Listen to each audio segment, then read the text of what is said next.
Bonjour à toutes et à tous et bienvenue dans ce 36e Mag Magique. Cette fois-ci, on va évoquer la participation de la chance parfois dans un tour de magie. Je vous parlerai de quelques magazines consacrés à l'illusionnisme et enfin, on verra dans les détails les différentes sortes de boîtes de pièces. Donc bienvenue dans cette nouvelle vidéo qui est la 100e officielle de la chaîne et que je dédie à Jean Merlin.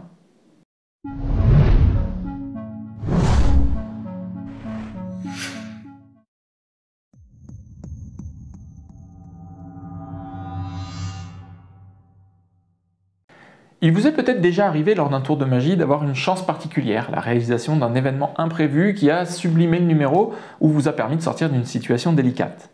C'est peut-être un spectateur qui a tiré par hasard exactement la même carte que son prédécesseur, ou un tour qui a priori était raté mais qui au final s'est bien fini grâce à la chance. Par exemple une carte qui est tombée et qui s'avère être étonnamment celle du spectateur. A l'inverse, il peut arriver qu'un tour rate à cause d'un événement non prévu, des cartes qui échappent des mains, un choix réalisé par un spectateur qui normalement n'aurait pas dû être possible, etc. On peut se dire que c'est un manque de chance, mais comme on va le voir, les imprévus négatifs sont bien souvent de la faute du magicien. Je vais vous donner deux exemples qui me sont arrivés personnellement. Le premier est positif, j'ai enchaîné 3 tours de cartes avec mon petit jeu de cartes dessiné, là, dont je vous ai déjà parlé plusieurs fois, avec le même spectateur, et il s'avère qu'il a tiré 3 fois de suite la même carte. C'était pas prévu, les choix étaient totalement libres. Et bien j'ai rebondi dessus justement à la fin en disant que par contre vous semblez avoir un lien particulier avec cette carte-là et comme il s'agit de cartes émotionnelles, ça permet de jouer sur leur interprétation. Ma seconde anecdote est un peu moins reluisante, même si c'est un classique. Je faisais une routine de pièces à travers la table et il y a une pièce qui est tombée par terre, donc là c'est difficile de continuer la routine dans ces conditions. Quand c'est positif, le tour peut devenir un vrai miracle, mais quand c'est négatif, ça devient vite un enfer. Alors, qu'est-ce qu'on peut faire contre ça? Eh bien, le mieux déjà, c'est de se préparer au maximum à ces possibilités. Lors des phases de construction et d'entraînement à une routine de magie, posez-vous régulièrement la question « et s'il se passe ceci, et s'il se passe cela ?» tant positif que négatif. Ça va vous permettre d'anticiper un maximum d'événements imprévus, qui deviennent prévus du coup, même s'il est impossible de tout prévoir, bien sûr. Et surtout, vous pourrez préparer des fins différentes du numéro, justement, si jamais ces événements se produisent. C'est assez fréquent dans les routines qu'on achète dans le commerce, qu'il y ait des variantes prévues selon le déroulement du numéro. Comme je l'ai déjà dit, la plupart des événements imprévus négatifs sont de la faute du magicien. Un manque d'entraînement, un problème de gestion des spectateurs, un discours pas clair qui fait que le spectateur par exemple s'est trompé sur les consignes. Ou encore le fait de ne pas avoir prévu ces cas particuliers pour pouvoir justement rebondir dessus quand ils se produisent. C'est d'autant plus important pour les cas de malchance qu'il faut impérativement minimiser au maximum, mais c'est aussi intéressant à prévoir pour les cas positifs. Par exemple, imaginons que vous fassiez choisir une carte à un premier spectateur puis à un second. Si la première carte qui a été choisie, vous la laissez sur la table, eh bien vous enlevez la possibilité que le second tire la même. Parfois c'est voulu pour la routine. Mais si jamais c'est pas grave, eh bien en la faisant montrer puis remettre dans le jeu, vous vous laissez une petite chance pour que le second la reprenne. Une chance sur 52, ce qui est finalement pas si improbable que ça. Et dans tous les cas, vous avez quand même une petite chance. Et si en plus on compte sa carte jumelle, eh bien on descend à 2 chances sur 52. C'est-à-dire une chance sur 26 d'avoir un bel effet de coïncidence impromptue.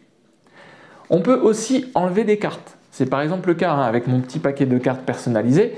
Je n'ai que 14 cartes dans ce paquet-là. Donc du coup, forcément, je me rajoute beaucoup de chances pour que la même carte soit tirée plusieurs fois. Donc dans un jeu normal, vous pouvez par exemple enlever une dizaine de cartes. Les spectateurs ne le remarqueront pas et vous augmentez les chances pour qu'il y ait plusieurs fois la même carte qui tombe. Donc vous voyez qu'en prévoyant quelques petites astuces de préparation et de présentation, vous vous ajoutez une faible chance de produire un petit miracle de temps en temps. Et en plus, vous gagnerez en confiance en vous lors de l'exécution du numéro puisque vous avez prévu plus de choses. N'hésitez pas à nous partager dans les commentaires vos propres anecdotes de chance ou de malchance. Je pense que ça peut être vraiment très intéressant à lire et je suis sûr que vous en avez tous.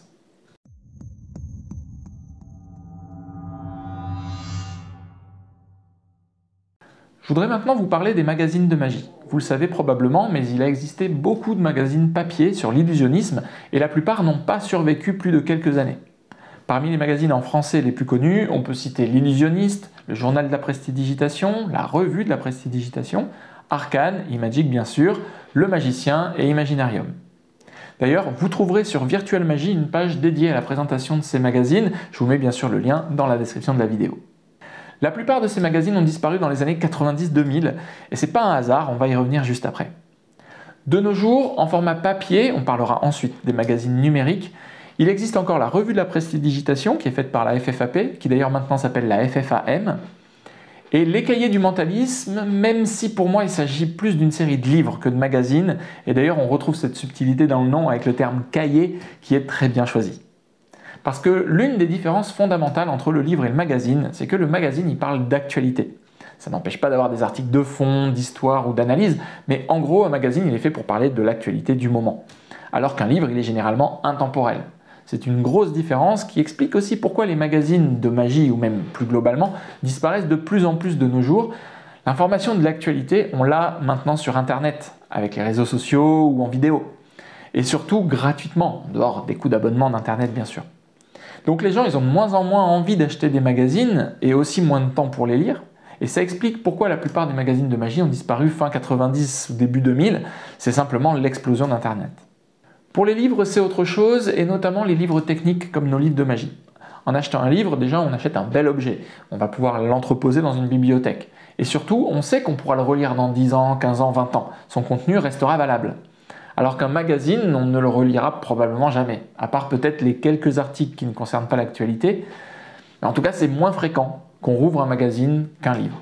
Donc on est aujourd'hui moins enclin à payer un magazine ou un journal d'ailleurs, pour qu'ils finissent au fond d'un tiroir ou à la poubelle, alors qu'on a accès gratuitement à l'information fraîche du quotidien dans nos ordinateurs et nos téléphones. D'ailleurs, on peut généralement acheter à l'unité des anciens numéros de magazine, en neuf ou même en occasion, dans les brocantes et tout ça, mais qui ferait ça, à part pour compléter une collection, bien sûr, ou éventuellement s'il y a vraiment un numéro qui parle d'un sujet qui vous intéresse particulièrement, mais là encore, je ne suis pas sûr qu'on se tournerait vers un magazine de nos jours. On peut prendre un exemple un peu plus parlant. Est-ce que vous seriez prêt à payer quelques euros pour voir une vidéo d'actualité magique qui date d'il y a 2 ou 3 ans? Je suis pas sûr du tout. C'est pour ça que les magazines ont beaucoup de mal à survivre, et en particulier dans des marchés de niche et cachés comme l'illusionnisme, puisque les magazines ne sortent même pas en librairie classique ou en grande surface.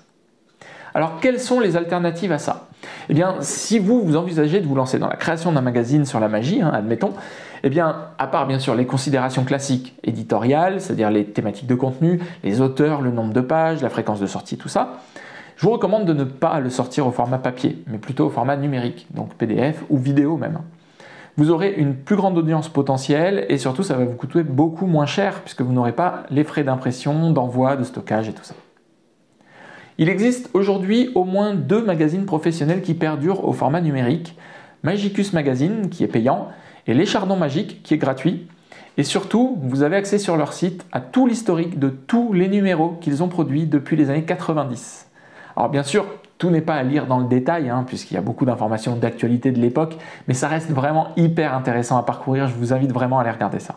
Et encore une fois, vous trouverez tous les liens en description de la vidéo. Je ne traiterai pas des magazines vidéo qui sortent un peu du cadre, mais je pense qu'on peut notamment y ranger tous les unboxings, les tests des produits récents, ainsi que les chaînes YouTube, des boutiques, des auteurs de livres, des créateurs de numéros de magie et tout ça.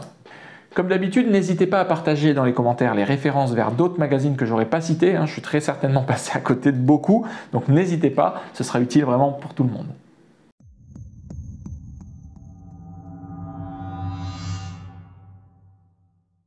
Pour clore ce mag magique, je voudrais vous parler des boîtes de pièces. Si vous êtes encore là, je pars du principe que vous êtes magicien ou vous n'allez pas tarder à le devenir puisque manifestement vous vous intéressez à ces sujets. Il existe beaucoup de boîtes de pièces, truquées ou non, donc on va parler des plus connues, histoire de pas trop partir dans tous les sens. Donc tout d'abord la boîte Okito.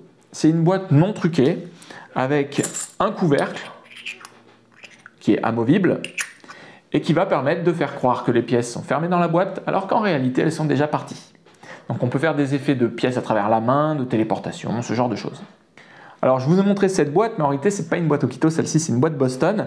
La boîte Boston c'est une sorte de boîte Okito, mais avec une petite différence. C'est un peu comme si c'était une boîte Okito un peu truquée. Elle dispose d'une particularité qui va permettre de montrer les pièces dans la boîte avant de la refermer. Et tout de suite après, les pièces n'y sont plus.